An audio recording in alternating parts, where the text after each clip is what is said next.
Olá, estamos aqui em mais um episódio do Elas Inspiram. Aqui você vai se inspirar a vencer todas as barreiras para acessar o seu sucesso. Bem-vindas ao nosso quadro Elas Inspiram. É com muita alegria que a gente apresenta hoje empreender através, inspirar como? Através. E hoje a gente está aqui com a nossa maravilhosa doutora Júlia Dutra. Oi, gente. Ela é médica, otorrina. A gente vai ter um papo muito gostoso aqui sobre medicina, sobre empreendedorismo e sobre a vida, né, doutora? Isso aí. Doutora, para começar, para esquentar aqui o nosso papo, conta aqui pra gente como que você decidiu pela área da medicina. Tá. Então, desde criança eu sabia que eu queria fazer algo da área da saúde. Então, eu passei por educação física, até o terceiro ano eu queria odontologia, e aí no meio do terceiro ano eu acabei mudando para medicina. E quando eu entrei na medicina, eu sempre fui apaixonada por otorrino porque eu tive todas essas doenças, todas as ites, eu sempre sofri com elas. Eu operei a amígdala quando eu tinha 2 anos, fiz cirurgia do ouvido na faculdade, também precisei operar, e sofria com todas as ites, né? Então sempre com amidalite, rinite, sinusites, e aí então sempre foi uma área que me interessou muito na faculdade. Só que a gente só roda nessa matéria bem no finalzinho. Então foi no último ano realmente que eu decidi oficialmente e fui prestar as provas de residência, que é quando a gente se especializa mesmo dentro da otorrino. Que bacana. E é um caminho, a medicina, ela é um caminho de preparo longo, né? Então precisa ter muita perseverança. O que mais que você desenvolveu de habilidades e que te auxiliam hoje durante essa trajetória entre faculdade, residência, as especializações? A medicina por si só, ela já é bem cansativa, assim, mentalmente. A gente tem uma pressão psicológica grande dos professores, que a gente tem que estar sempre estudando. Era sempre aquela lição deles. Quando a gente falava, professor, não dá tempo de estudar para essa prova. Eles, o que você faz de meia-noite às 6? Era sempre essa que eles respondiam. Então, assim, te faz te deixar mais forte, sabe? E ao mesmo tempo, eu fiz faculdade fora, não fiz faculdade perto dos meus pais. Então, com 18 anos, eu tive que morar sozinha no Rio de Janeiro. Então, assim, tive que aprender a me virar. Não foi fácil sair. Eu já morei em capitais, mas na época eu estava morando no interior, que chama Varé, cidade aqui no interior de São Paulo. Então, você sair de um interior para uma capital, ainda mais o Rio de Janeiro, aprender a andar de ônibus sozinha, aprender a me virar, não foi fácil. Mas, graças a Deus, eu tive um grupo de amigas muito forte que me acompanha até hoje. A gente ficou uma família mesmo, que eram todas de fora do Rio. Então, a gente se uniu muito. Nossos familiares se uniram, as mães têm um grupo até hoje chamado Mães das Formandas, que elas criaram em 2016, quando a gente se formou, e são amigas também até hoje. Então, assim, essa força que a gente deu uma para outra ajudou bastante. E na residência, que é quando a gente acaba a faculdade, você tem que prestar uma prova para passar na área que você quer, né? E a residência é mais cansativa ainda, muito mais. São pelo menos 60 horas de trabalho semanais que a gente tem. E graças a Deus também eu tive um vínculo maravilhoso com todos os residentes. A gente era em 2 por ano, então eram 6 no total, porque a minha residência são 3 anos de otorrino. E a gente também tinha um vínculo muito forte, que me fez conseguir também persistir, porque vários dias você chegava do hospital e você só chorava. É absurdo. Assim, perda de paciente que a gente passa, se sentir incapaz, vem a síndrome do impostor também muito forte. Então, é um trabalho de resiliência muito grande, mas essencial para hoje eu conseguir exercer a minha função. Então, assim, eu acho que quando as pessoas falam, poderia fazer menos tempo, ou optam por não fazer uma residência, se formar e já ir trabalhar direto, eu não concordo muito com isso, porque eu acho que a residência te dá um preparo mental muito importante para você conseguir vencer isso depois. E a gente está lidando com vidas, né? Então, é o bem maior de todas as pessoas. Então, a gente precisa estar bem preparado. E é tão bonito isso, né, doutora? Porque a gente, enquanto paciente, muitas vezes não imagina o que se passa por trás disso, né? A gente vê um médico num consultório bacana, atendendo ali os clientes, e a gente não imagina a trajetória que esse médico fez para chegar até ali e também os desafios internos que o médico Nossa, passa, são muitos. não é? Porque, igual você falou, nossa, a gente tem que ter resiliência, a gente lida com vidas. Quando a gente lida com vidas, a gente lida com a morte também, que faz parte, né, desse processo todo. Então, eu imagino que, além do preparo técnico, que é muito importante, né, esse preparo mais longo do médico é essencial também, para que ele possa se preparar emocionalmente, né, para poder enfrentar os desafios mesmo que toda essa área traz para vocês, Com né? certeza. E, assim, mesmo com todo esse preparo, a gente nunca vai estar preparado realmente se acontecer. Graças a Deus, comigo nunca aconteceu uma perda de algum paciente de cirurgia, assim, mas eu tenho alguns colegas que isso já aconteceu, Sim. e não por incapacidade, são questões que realmente foge do controle, assim, né? E o abalo emocional é muito grande. Imagino.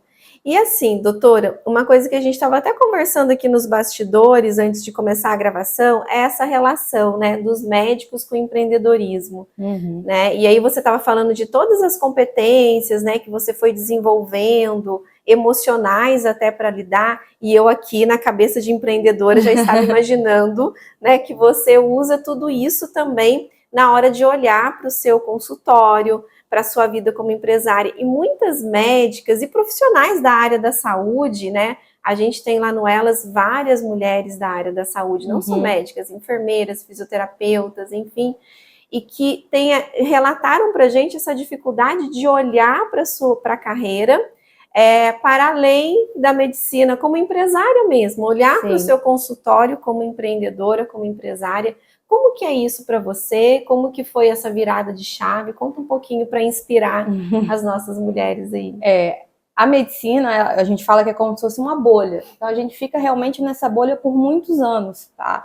Eu ainda fiz mais um ano depois da residência de fellow, então foram 10 anos ali só estudando medicina e você não consegue ver a parte de fora. Então, você acaba a especialização, você fala, tá, e agora? O que eu vou fazer? Aí você começa a trabalhar para os outros. Então, assim, você não tem muita noção, você não aprende nada na faculdade sobre como gerir o seu consultório.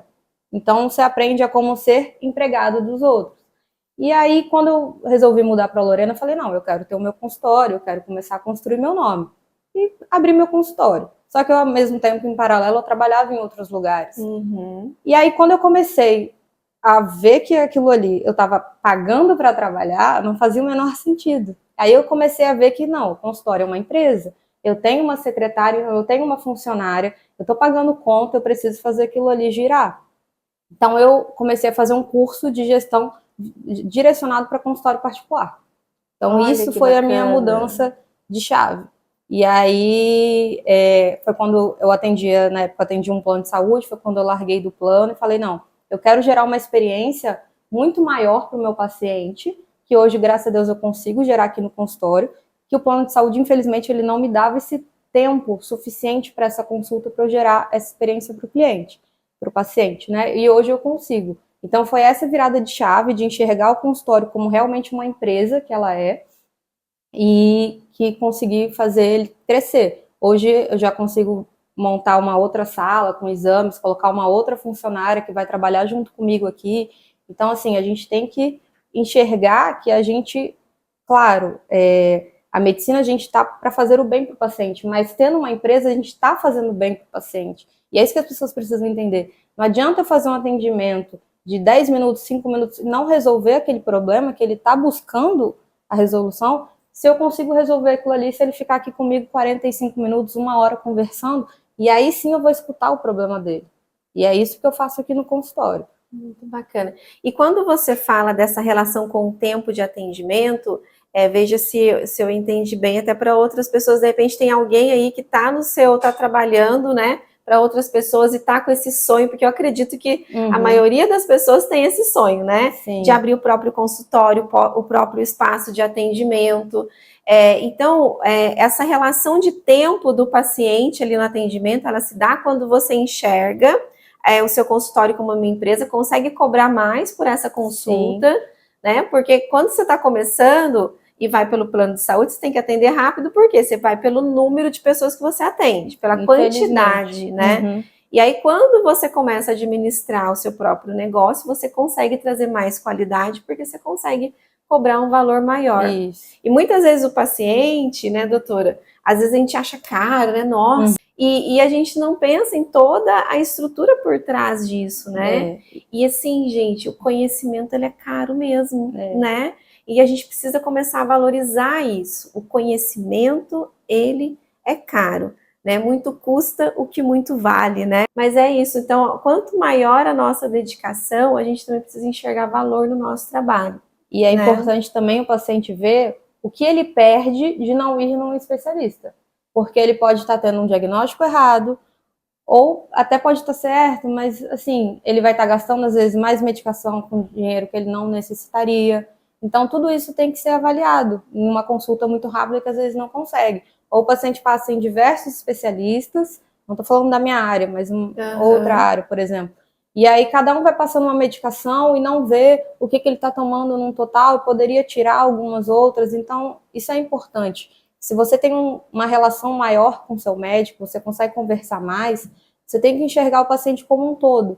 Por mais que aqui eu seja ouvido, nariz e garganta, eu sempre pergunto sobre o sono do paciente, porque isso é uma competência da minha área também, e é super importante porque atrapalha em diversas outras doenças do paciente. E às vezes eles ficam até assim, nossa, mas ela está perguntando sobre o meu sono, está perguntando sobre a minha alimentação, eu só vim aqui porque meu ouvido está doendo, porque eu estou com barulho no ouvido. Mas o zumbido do ouvido, ele tem diversas questões. Então é multifatorial, eu preciso saber de tudo. E para eu conseguir perguntar sobre tudo isso, às vezes o paciente está passando por um momento difícil.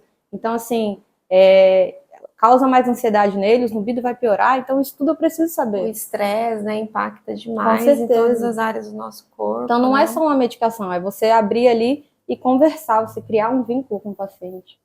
E tem uma história, doutora, que me chamou muita atenção enquanto você estava contando lá da sua experiência na faculdade, vivendo sozinha, que é muito do que a gente traz aqui no Elas por Elas, né?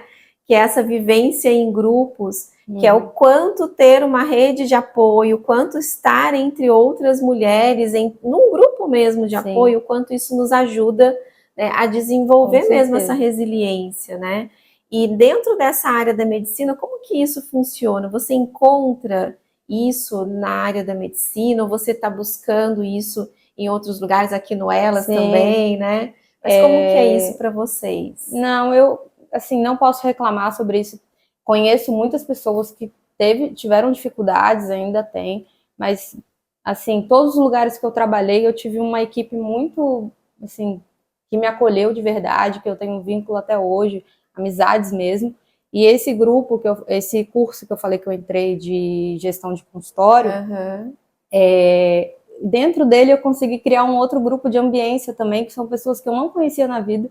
Tem duas do Rio, uma de Belo Horizonte e outra de Sorocaba. E a gente tem um grupo, nós 5. Inclusive fizemos uma reunião ontem à noite, 2 horas de reunião, e cada uma mostrando suas dificuldades no consultório. Então, assim, são 5 mulheres que se apoiam, que se ajudam. Isso é super importante, porque a ambiência é tudo, né? Então, tudo. E assim, é essencial. Muitas vezes você está aí sozinha, né? E a gente vê muito aqui no Elas por Elas, o nosso principal poder aqui é o poder da conexão mesmo entre mulheres, né? Às vezes você está sozinha, cheia de dúvidas, não sabe como fazer, sonhando em ter a sua sala, o seu consultório, em fazer alguma melhoria, né, na sua carreira, e você não sabe por onde começar, né? De repente, estar num grupo, conversar com outras pessoas, né? Por isso que a gente fez esse quadro aqui, né? De diversas mulheres trazendo as suas experiências, porque às vezes uma coisa que uma mulher fala te toca, né, e te traz uma virada de chave que você pode aplicar na sua vida e no seu negócio. E começar nunca é difícil, nunca é fácil.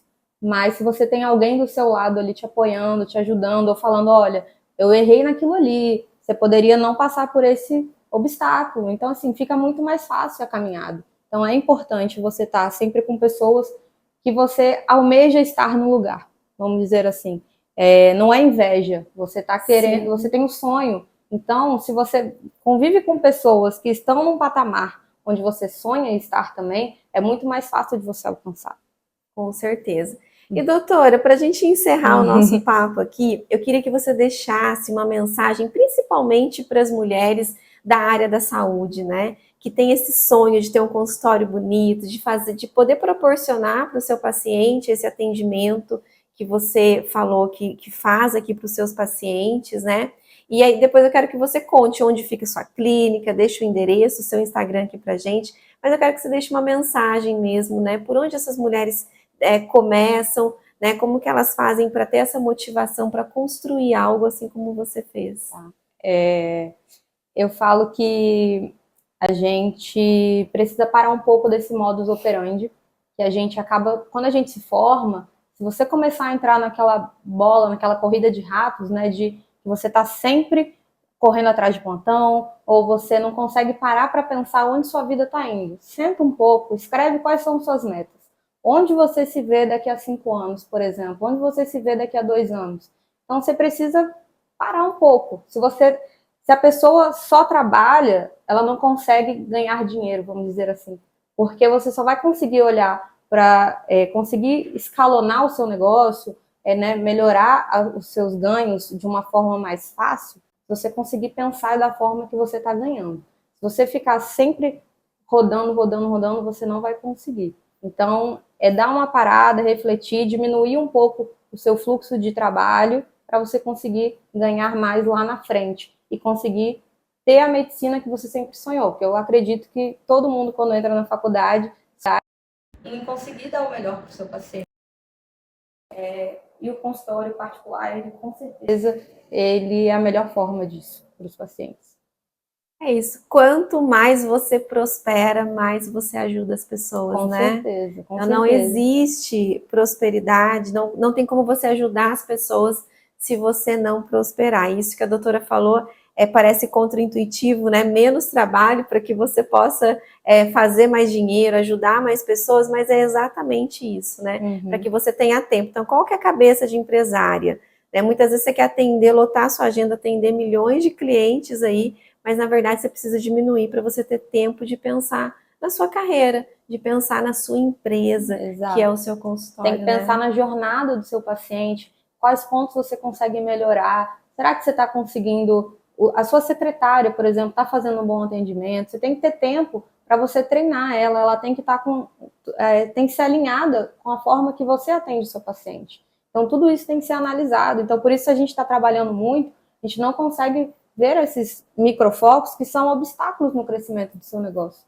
Não precisa ter tempo. Sensacional, doutora. Eu quero agradecer muito mesmo a sua participação aqui com a gente. Eu tenho certeza que muitas mulheres vão se inspirar aqui na sua história e no que você trouxe pra gente. Obrigada. Qual que é o @, do seu Instagram? Conta para elas aí o seu endereço aqui onde você atende. Se alguém quiser falar comigo, também sou super aberta no meu Instagram, @dra.juliadutra. E a clínica fica no Helfmo, que fica aqui na Peixoto de Castro, 1260, sala 13. É isso, maravilhosas. E olha só, antes de você encerrar esse vídeo, já curte aqui esse vídeo que é muito importante pra gente, afinal várias mulheres vão ser beneficiadas por essas histórias. Compartilha esse vídeo com aquela sua amiga que é médica, fisioterapeuta, enfermeira e tem o sonho de abrir o próprio negócio. Então compartilha com ela que eu tenho certeza que vai ajudar. Já segue a gente lá no Instagram, elasporelas.e, para você ter acesso a muito mais conhecimento. E a gente se vê no próximo episódio.